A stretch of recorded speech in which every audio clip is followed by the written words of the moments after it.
কিছুদিন আগে এই আমাদের ষাঁড় গরুটার মা মারা গেছে।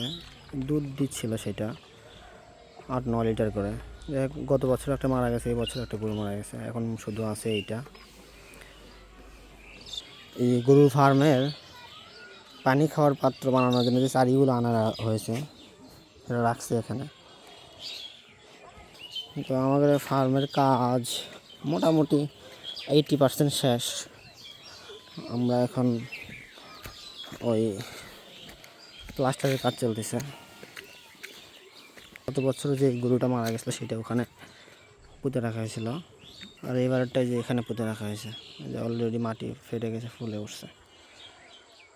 এই যে ফার্মের কাজটা চলতেছে।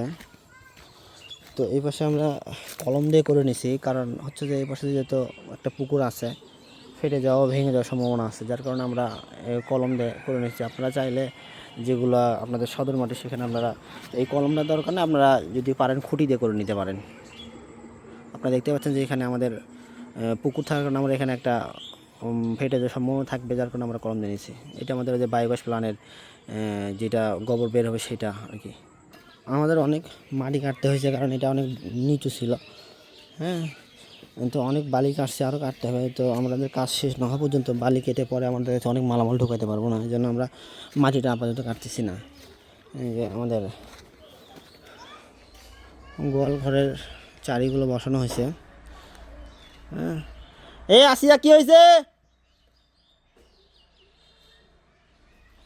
এই যে বায়োগ্যাস প্ল্যান্ট, এটা ওই যে গোবর দিয়ে আমরা, হ্যাঁ, ওই যে ওই ঘরের যে গরুর চনা আসবে সেই জন্য আমরা যে একটা ফুটা রাখছি ওখানে দিয়ে, এর ভিতরে আমরা এটা চেনা অল টাইম যাবে, আর গোসল করানোর একটা জায়গা আলাদা থাকবে।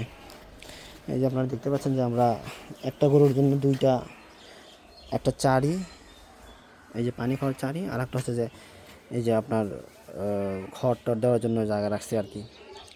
যে দেখতে পাচ্ছেন যে আমরা একটা গরুর জন্য দুইটা বালা লাগাইছি, কারণ কি আমরা একটা দূর বালা লাগাইছি, যেটা হচ্ছে দুই পাশে দূরে লাগানো থাকবে, যাতে একটা গরু একটা গরুরে গুঁতো না দিতে পারে।